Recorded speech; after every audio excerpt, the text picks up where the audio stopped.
Happy Thursday, everybody. Welcome back into the card closet. I have been on vacation. My wife and I made a trip to Duluth, Minnesota, and up the northern shore of Lake Superior towards Canada. And just got back. It was a beautiful trip. Lovely, lovely this time of year up there on Lake Superior. At the end of this video, I'll put in a couple video clips from the trip. Don't worry, it's not like Eric's vacation video or anything, just a couple cool things that I found interesting, like driving through tunnels and over bridges and big ships coming into the harbor, that kind of stuff. So hopefully you'll find it cool too. But let's start off. We've got video 376. Don't know if you heard, but Roger Craig passed away on the 4th. He was 93 years old, and he was the 30th on the button, oldest living former Major League player. One thing I did not know about Roger, 4-time World Series champion, twice as a player with the Brooklyn Dodgers. Shout out to Rick Acosta. Once as a player with the St. Louis Cardinals, and once as assistant coach to Sparky Anderson on the 1984 Detroit Tigers. So shout out to Lisa Z and Tiger 727. So 93 years old. Rest in peace, Roger. And then this is episode 376, and Carlton Fisk had 376 career home runs. I picked his 1979 tops for the video because he is 79th on the all-time home run list. An interesting fact about Carlton Fisk, there's nobody ahead of him on the home run list, all-time home run list, that played as many seasons as he did. He played in 24. So then I went down the all-time list. You got to go all the way down to number 158 on the all-time list to find somebody who played more than 24 seasons, or even as many as 24 seasons. And I'll let you guess who that is. Give you a little time here. 158th on the all-time home run list and played 25 seasons.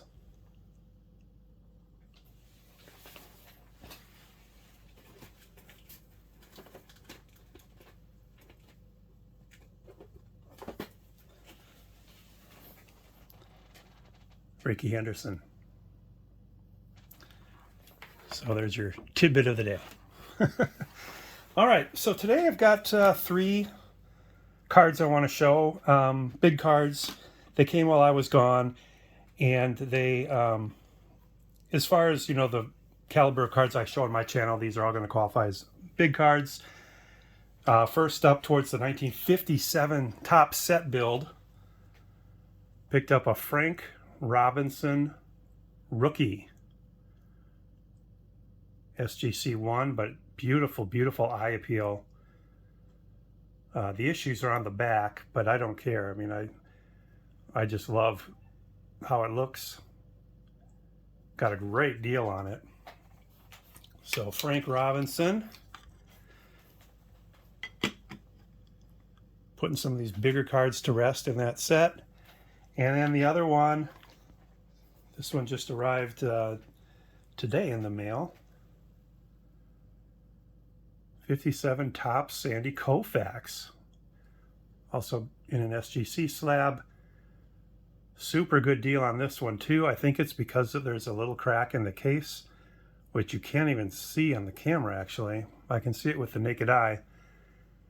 But a lot of people, like John Mangini says, a lot of people buy the slabs, not the cards. So that crack on the case, just as minor as it is, kept a lot of people from going after this card, and I got it for a steal. So very, very excited. With these 2 additions, my 1957 top set build is at 75.9% complete. All right, and then last but not least, card that came through eBay authentication So that gives you a little clue what I had to spend for it. This one is a 2005 Topps Chrome Red X-Fractor of Big Poppy, serial number to 25, and eBay authentication beautifully displayed it here in a card saver. So I'm going to take that out of there, and we'll dispose of that. I suppose I have to recycle it, but beautiful card. Probably stretched a little bit further than I wanted to on this card, but you know, there's only 25 of them. Almost 20 years ago since they were released. And would I ever get an opportunity to get another one? This one is number 5 out of 25. So I had some conversation, ongoing conversation and negotiation going with the seller for that.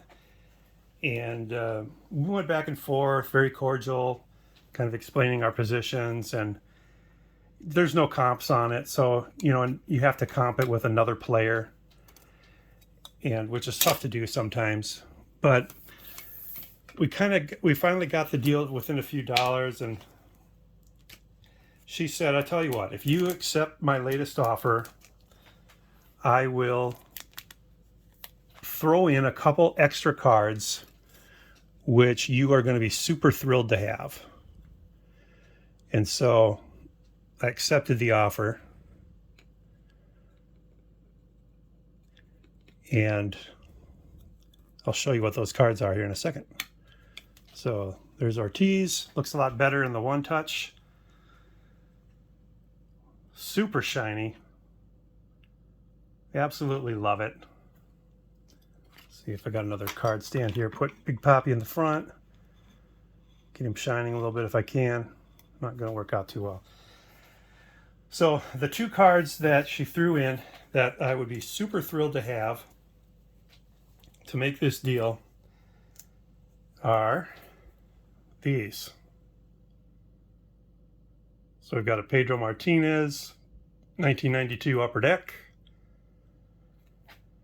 and we've got a Pinnacle from, looks like 1996 maybe, the Naturals Pinnacle of Eddie Murray. So do those two cards bridge the gap of a $10 difference in price? Nah. Nah, they didn't. But oh well. Was glad to get that. One more thing to share, a little COMC tidbit. When I showed my COMC order last weekend before we went on our trip, I showed this, the 2015 Topps Chrome Refractor of Mookie Betts. This was supposed to be a Topps Chrome Prism Refractor, so they sent me the wrong card. And there's about a $10 difference between this card and the Prism Refractor. You know, COMC's never done me wrong before. This is the first time I think I've gotten the wrong card. So I'm going to ask for a refund or ask for the correct card. But just a tidbit about COMC. There's no number to call. There's no customer support number to call. If you want to talk to a support rep, you go to their website and you click on a link which takes you to a calendar app called Calendly, widely used. You've probably heard of it. And you set a 15-minute appointment on this calendar where a representative will call you back. Thing is, the calendar, they give you a recommended date. That's the only date you can select. No other dates on the calendar are selectable. And even if you jump to future months, you can't pick another date. Your only option is the date they recommend. And once you select that date, then you have 7, 8, 9 different time slots that you can choose from. So a week from today, I'm going to be talking with a COMC representative to tell them they sent me the wrong card. And I'll let you know how it goes. So there you have it. Like I said, I'm going to put a couple little vacation clips on here. The card shop video or clip that I'm going to show is from Little Canada and all the tunnels and the bridges are all in Duluth, Minnesota, north shore of Lake Superior. Duluth, Minnesota is a huge harbor. I didn't realize just how big.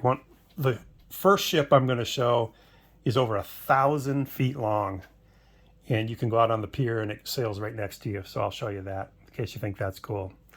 But yep, could see Wisconsin across the bay, and up from the northern part, we were directly across from the Upper Peninsula of Michigan, but Lake Superior is too wide to see across it. So anyway, glad to be back home. Hope you're all having a great week so far. Stay tuned for a couple clips. Talk to you again soon. Thanks. Bye.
making a stop off here in Little Canada, Minnesota, northern suburb of St. Paul. Saw there's a card shop in this town, so we're going to check it out. 3-Star Sports Cards.